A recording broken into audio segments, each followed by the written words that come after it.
Hey Aries, what is going on? Thanks so much for tuning in. Welcome to the channel, guys. I hope you're doing well. I'm Deborah. This is Purusha Intuitive, and we are looking at your energy for the week.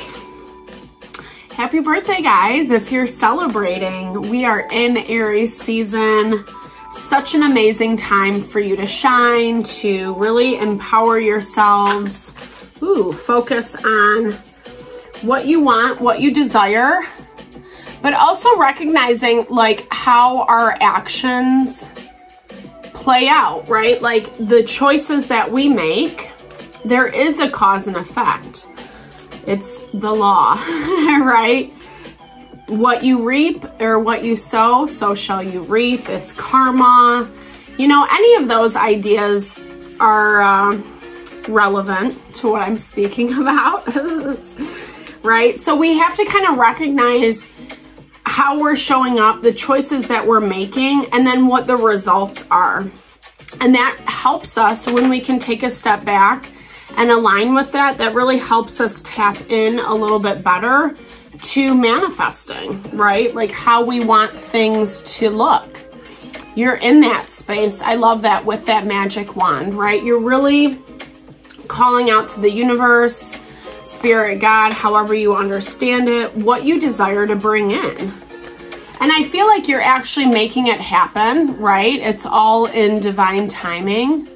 This energy of being patient, but allowing, it's, you know, like in terms of divine timing, it's kind of allowing the universe to situate everything, to prepare everything in order to receive it. And I do hear it as you are putting in the work right now, but it is a process. It doesn't all happen at once as much as we would love to believe. Yeah, sometimes our manifestations show up like that, right? We're in a culture of instant gratification, modern day. We're so used to that. And when we are operating within the flow, I think it's way easier to manifest. But a lot of times when we're struggling or we're not seeing certain things come in, there's, you know, some knots that need to be undone, so to speak. There's certain things, whether it's the people you're choosing to be around or the thoughts you're thinking, etc. There's something that needs to be looked at. I'm hearing with this exploring energy, it's like a different way to do stuff. That actually makes it a lot more beneficial for you. More abundant, more profitable is what I'm hearing. Whether you're dealing with money, business, finance, or friend, relationships, love. This is about like kind of exploring new ways, new opportunities, new ideas. Not getting so locked into one way of thinking and feeling. And with Aries energy, it's especially fire energy, it's easy to do that, right? To kind of buy into the belief that, you know, what we're doing, how we're thinking, how we're approaching things is the right way, the only way. Not, you know, I mean, I hear that there might be a little bit of inflexibility. The rational, right? The Queen of Swords energy. Maybe you're dealing with a Gemini, Libra, Aquarius. Someone who's looking at things from a very rational perspective. With the blasted tower, that's, or the blasted beach.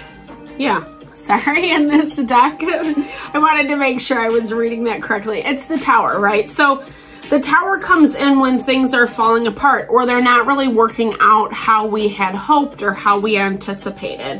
Hence this magic wand, right? So something's happened maybe with this air sign that kind of threw things off kilter. Maybe you felt like they were taking advantage or, yeah, taking it for granted, not advantage. Maybe you did feel like you were being taken advantage of. This energy has shown up for you in the past, Aries, where it's like a disconnect is what I'm hearing, you know? Yeah. So you're vibing in that 10 of Pentacles energy, which I love. That really speaks to abundance, home, family. Queen of Pentacles is Virgo, Taurus, Capricorn. It looks like there was an upheaval. I mean, I feel like you are, I'm hearing this as like very self-protected of your family, the 9 of Wands. This is, I love this deck and this card. I mean, all of the cards are gorgeous, but it really does speak to that Phoenix energy of rising above. So something happened within the family dynamic that you had to kind of push through.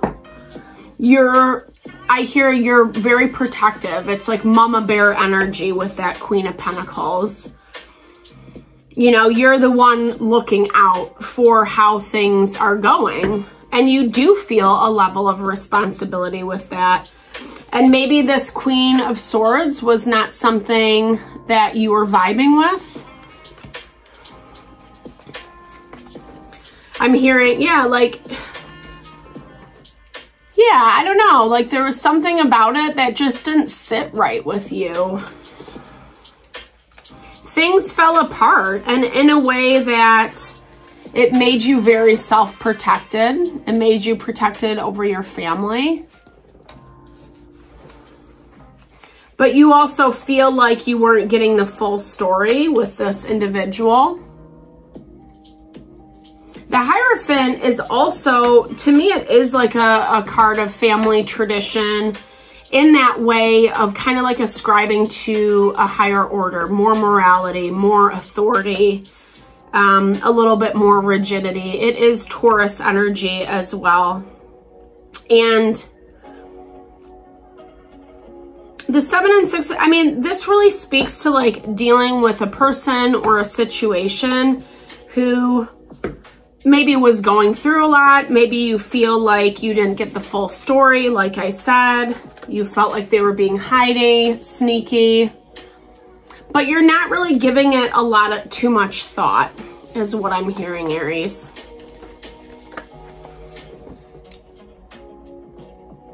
And this, I don't know, like this, yeah, like I said, you're not really giving it too much thought. And for them, it's like, or this situation, it's like, there was something happening for them that made it really difficult to find a balance between, it's like two opposing forces.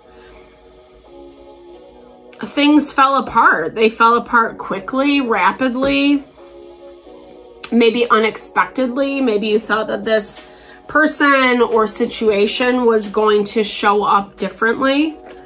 And now it's in this space where we don't see a lot of harmony.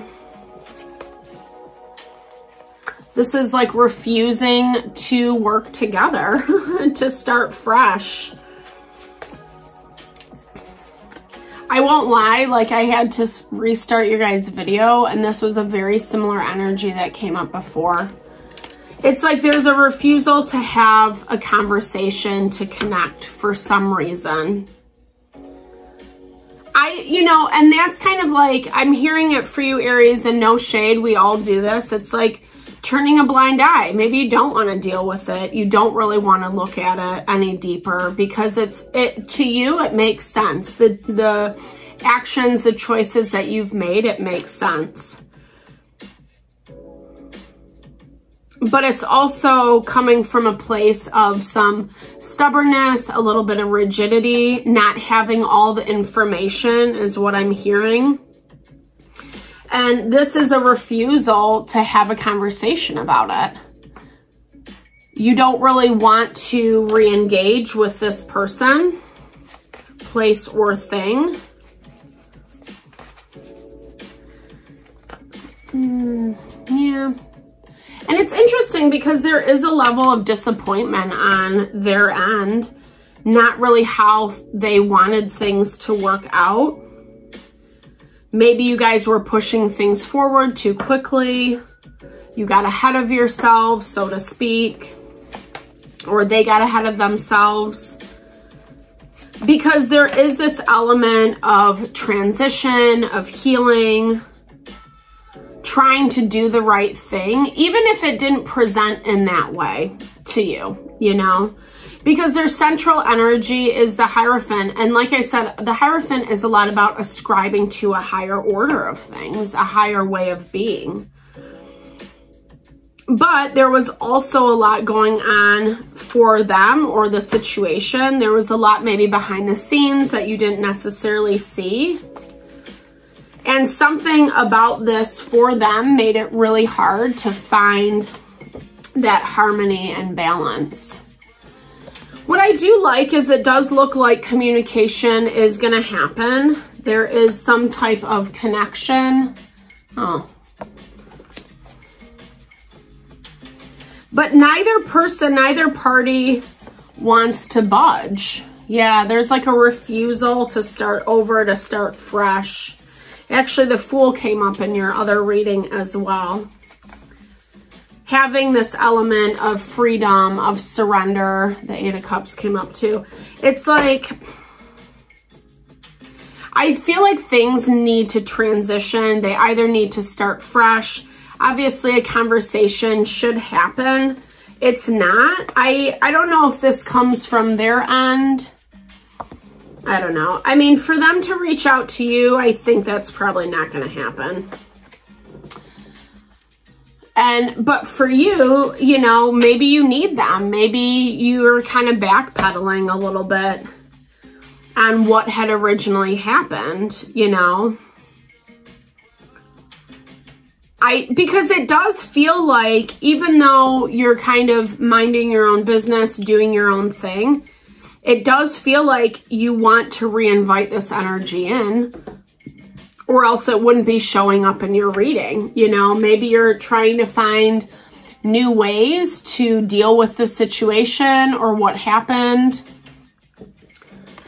Options, opportunities for it to work out. The challenge is with this Five of Swords energy is it is very much like blocking people, you know. It's kind of saying like, thanks, but no thanks.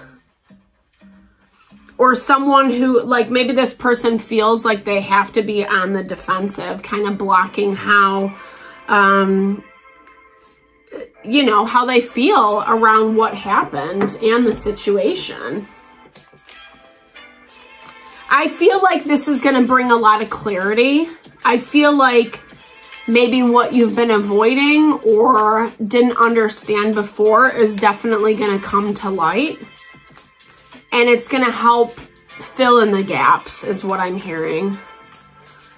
Maybe not like the most fun information. It's not exactly what you want to hear, because I hear it as like, it's going to put things into perspective. And maybe there is this level of guilt of how it went, especially with this Four of Cups energy. Four of Cups is not really, you know, it's not really like being aware of everything that's being offered. You're only kind of looking at one facet of it, but there's actually more to the story. And that is what happens like when we don't talk, when we don't communicate. It's not a good or bad. It's not good, bad, right, or wrong, right? It's just like, oops, space just popped out.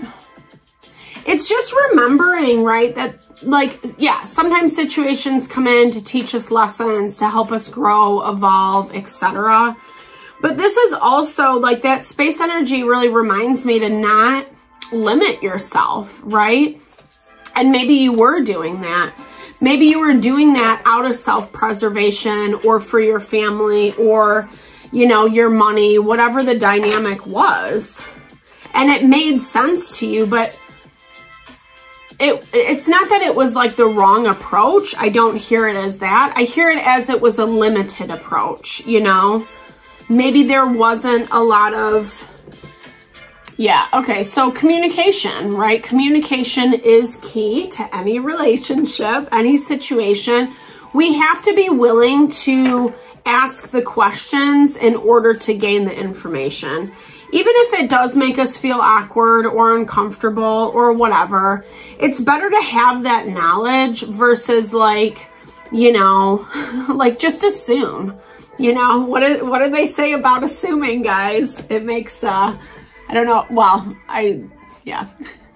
It's, you know, and I think, again, with that mayflies, it's just remembering certain things, people, places, things come into our life for a period of time to learn, to grow, and evolve. And maybe it was fair weather. Maybe you didn't feel like this was a committal thing. And so instead of putting energy into it, you just kind of, you know, went on your own way. And not, again, not good, bad, right, or wrong, but it just, there is a reason why this is weighing on you, Aries. And I think it's valuable to look at, you know. I think it's actually attached to what you're trying to build and grow, your manifestation, and how that's going to look moving forward. So I hope this helped, Aries. Once again, happy birthday, guys. I am sending you all the love and blessings, that you are just thriving in your season. Definitely big thumbs up if it resonated. Drop comments below. I would love to build and grow the community. Thank you for all the love and support always. Sending it back your way.